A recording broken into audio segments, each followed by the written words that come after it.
तत्वों का आवर्त वर्गीकरण के अंतर्गत हमने भाग 1 में डॉबेराइनर का त्रिक और भाग 2 में न्यूलैंड का अष्टक नियम समझा था।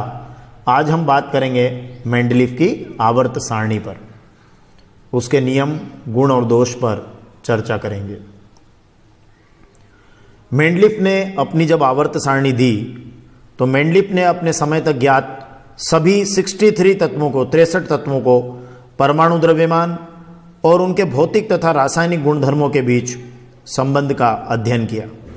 मेंडलीफ ने मूलतः जितने भी 63 एलिमेंट उनके समय पर पता थे, ज्ञात थे, उनके परमाणु द्रव्यमान मतलब उनके एटॉमिक मॉसेस और उनके फिजिकल और केमिकल प्रॉपर्टी के बीच रिलेशन की स्टडी की और इस स्टडी के आधार पर उन्होंने अपना आवर्त नियम दिया। मेंडलीफ ने अपना पीरियोडिक लॉ दिया जिसमें उन्होंने कहा कि तत्वों के जो गुणधर्म है वो उनके परमाणु द्रव्यमान, एटॉमिक मॉसेस का आवर्त फलन होते हैं। मतलब उन्होंने बताया कि the properties of elements are a periodic function of their atomic mosses.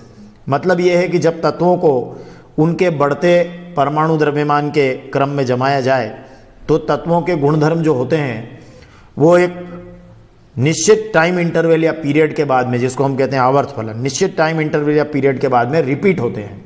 इसलिए आपने उनको कहा कि जो गुणधर्म है वो परमाणु द्रव्यमान के आवर्ती फलन है।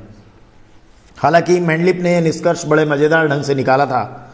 मेंडलीफ ने उन्होंने सभी ज्ञात जो 63 तत्व थे उनके उन्होंने कार्ड बनाए थे और प्रत्येक कार्ड पर उन तत्वों के गुणधर्म लिखे और गुणधर्म भी बेसिकली उन्होंने, मेंडलीफ ने जो गुणधर्म लिखे थे वो बेसिकली जो वो तत्व हैं उनके ऑक्साइड और हाइड्राइड बनाने के गुणधर्म को उन्होंने बेस बनाया था। और फिर समान गुणधर्म वाले तत्वों को उन्होंने जब अलग किया तो उन्होंने देखा कि अधिकांश तत्वों को एक आवर्त सारणी जैसी स्थिति में जगह मिल गई जिसमें वो परमाणु द्रव्यमान के क्रम में भी अरेंज हो गए। तो फिर उन्होंने गुणधर्म और परमाणु द्रव्यमान के बीच में रिलेशन दिया कि तत्वों के गुणधर्म उनके परमाणु द्रव्यमान का आवर्ती फलन होते हैं। मेंडलीफ की आवर्त सारणी में अगर हम पीरियड या क्षैतिज पंक्तियों या आवर्त की बात करें तो 7 पीरियड क्षैतिज पंक्तियां अर्थात आवर्त और 8 समूह या ऊर्ध्व स्तंभ है। अब मेंडलीफ की जो उपलब्धियां रही, उनकी आवर्त सारणी की जो उपलब्धियां रही, आप पुस्तक से उस आवर्त सारणी का जरूर अध्ययन कीजिएगा। उनकी क्या उपलब्धियां रही कि मेंडलीफ ने कुछ ऐसे तत्वों को का भी पता लगाने में वो सफल हो गए जो उस समय तक खोजे नहीं जा सके थे। मतलब उन्होंने क्या किया कि परमाणु द्रव्यमान के क्रम में जब तत्वों के गुणधर्म को उन्होंने जमाया तो कुछ जगह उन्होंने बीच में खाली छोड़ दी थी अपनी आवर्त सारणी में और उन खाली जगहों पर उन्होंने जब बाद में कुछ तत्वों की खोज हुई जैसे स्कैंडियम, गैलियम, जर्मेनियम, इनकी जब खोज हुई तो वो उन खाली जगहों पर आसानी से उन रिक्त स्थानों पर वो तत्व रखे जा सके। तो उन्होंने क्या किया था कि वो जो खाली जगह छोड़ी थी वो एका बोरान के नाम से छोड़ी थी, जो बाद में उसकी जगह स्कैंडियम को रख दिया गया। एका एल्यूमिनियम के नाम से जो जगह छोड़ी थी उसकी जगह गैलियम और एका सिलिकॉन की जगह जर्मेनियम को रखा गया। और ये जो एका बोरान, एका एल्यूमिनियम, एका सिलिकॉन जो थे वो उनके प्रेडिक्टेड नाम थे और बाद में एक्चुअल नाम जो हुए वो स्कैंडियम, गैलियम और जर्मेनियम थे और वो उसी स्थान पर रखने में बाद में सफलता प्राप्त हुई। तो ये मेंडलीफ की एक बड़ी उपलब्धि रही कि जिन तत्वों की खोज बाद में हुई उन्हें भी आवर्त सारणी में सही जगह प्राप्त हुई। और साथ ही जैसे इन्हीं तत्वों की बात करें हम, स्कैंडियम, गैलियम और जर्मेनियम, तो इन तत्वों के जो जिनकी खोज भी बाद में हुई उनके गुणधर्मों के बारे में भी उन्होंने सटीक भविष्यवाणियां की थी, क्योंकि वो आवर्त सारणी में उन्होंने उनको परमाणु द्रव्यमान में उन स्थानों पर रख दिया था। तो उनके जो गुणधर्म है उसके बारे में जो भविष्यवाणियां थी वो बहुत सटीक साबित हुई। साथ ही उत्कृष्ट गैसों का जब पता चला, हीलियम, नियान, आर्गन वगैरह, तब भी वो मेंडलीफ की आवर्त सारणी में बिना कुछ डिस्टर्ब किए व्यवस्थित हो गए थे। तो इस तरह से वो उनकी ये बड़ी उपलब्धियां रही। साथ में मेंडलीफ की कुछ जो आवर्त सारणी रही कि वो फेलियर क्यों हुई, बाद में असफल क्यों हुई और आधुनिक आवर्त सारणी में उनकी किन कमियों को दूर किया गया, ये भी बड़ी महत्वपूर्ण बात आगे जाकर हम पढ़ेंगे।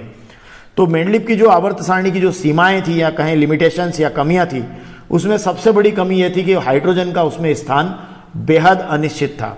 मतलब हाइड्रोजन का अनिश्चित स्थान आप कहें कि आप उसमें बता सकते हैं कमियों में सबसे पहले कि हाइड्रोजन का अनिश्चित स्थान, क्योंकि मेंडलिप की आवर्त सारणी में क्या हुआ कि हाइड्रोजन को समूह 1 में क्षार धातुओं के साथ में रखा गया, क्योंकि हाइड्रोजन भी क्या करता है कि वो उन्होंने उनके गुणधर्मों से उसको समझा कि हाइड्रोजन जो है वो क्षार धातुओं की तरह ही ऑक्सीजन, सल्फर, हेलोजन के साथ एक जैसे फार्मूला वाले यौगिक बनाता है। तो इसलिए उन्होंने कहा कि ये जैसे NaCl की तरह HCl, Na2O की तरह H2O, तो उन्होंने कहा कि ये इसे क्षार धातुओं के साथ समूह 1 में रखा जाना चाहिए। परंतु अगर हम देखें तो हाइड्रोजन तो जो है वो बड़ी चक्कर वाली बात हो जाएगी कि हाइड्रोजन तो हेलोजन मतलब फ्लोरीन, क्लोरीन, ब्रोमीन की तरह ही द्विपरमाणु अणु जैसे डाइएटॉमिक मॉलिक्यूल H2 के रूप में पाई जाती है, और साथ ही हेलोजन की तरह ही धातु और अधातुओं के साथ सहसंयोजी यौगिक भी बनाती है। तो फिर इसका मतलब ये हुआ कि इस हिसाब से तो क्या है कि हाइड्रोजन को 7वें समूह में हेलोजन के साथ भी रखा जा सकता है। तो इस तरह से ये हाइड्रोजन का जो मेंडलिप अपनी आवर्त सारणी में हाइड्रोजन को निश्चित स्थान देने में क्या रहे, असफल रहे, और यही कारण है कि हाइड्रोजन को एक आवारा तत्व का दंश भी झेलना पड़ा। साथ ही मेंडलिप अपनी आवर्त सारणी में समस्थानिकों को भी स्थान नहीं दे पाए। समस्थानिक हम जानते हैं आइसोटोप्स क्या होते हैं। किसी भी तत्व के जो समस्थानिक होते हैं वो ऐसे तत्वों के समस्थानिक हम उनको कहते हैं कि जिनके रासायनिक गुणधर्म समान होते हैं किंतु उनके परमाणु द्रव्यमान अलग अलग होते हैं। तो अब आप खास बात देखिए कि परमाणु द्रव्यमान और तत्वों के गुणधर्म में पीरियोडिक फंक्शन है, मतलब आवर्त फलन है। तो यहां फिर समस्थानिकों के मामले में तो ये गड़बड़ हो जाएगा, क्योंकि समस्थानिक के बारे में हम क्या कह रहे हैं कि रासायनिक गुणधर्म समान होते हैं और परमाणु द्रव्यमान भिन्न भिन्न होते हैं। तो जब परमाणु द्रव्यमान भिन्न भिन्न है तो समस्थानिक अलग अलग जगह होना चाहिए। अब रासायनिक गुणधर्मों में फिर दिक्कत होगी। तो इस तरह से समस्थानिकों को वो स्थान नहीं दे पाए और बाद में उसको सही तरीके से समस्थानिकों के स्थान की बाद में सही तरीके से इस मेंडलिप के आवर्त नियम में व्याख्या नहीं हो पाई कि समस्थानिकों का क्या होगा। और इसके साथ ही उन्होंने क्या किया, अपनी आवर्त सारणी में कुछ जो उच्च परमाणु द्रव्यमान वाले जो तत्व थे उनको उन तत्वों के पहले स्थान दे दिया जिनका परमाणु द्रव्यमान कम था।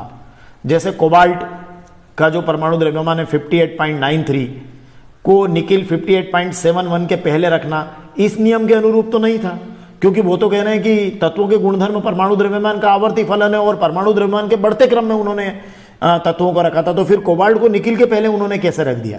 हालांकि आप यहाँ आधुनिक आवर्त सारणी में हम ऐसा करते हैं क्योंकि कोबाल्ट का परमाणु क्रमांक 27 और निकिल का 28 है, लेकिन जब नियम की बात हो रही है तो मेंडलिप ने अपने नियम में तो परमाणु द्रव्यमान का बढ़ता क्रम लिया था, तो फिर उस दृष्टि से तो ये नियम के अनुरूप नहीं था। और साथ ही जो परमाणु द्रव्यमान बढ़ रहे थे वो भी अनियमित रूप से बढ़ने के कारण ये अनुमान लगाना तो कठिन हो गया था कि दो तत्वों के बीच में कितने तत्व हो सकते हैं, और खासकर भारी तत्वों के बीच में जो हेवी एलिमेंट्स थे उनके बीच में कितने तत्व हो सकते हैं, ये बताने में भी ये आवर्त सारणी असफल सिद्ध हुई है। बाद में जो मेंडलिप की आवर्त सारणी की जो कमियां थी उनको आधुनिक आवर्त नियम ने, आवर्त सारणी ने सही किया, तो वह हम अगले उसमें वीडियो में देखेंगे। धन्यवाद।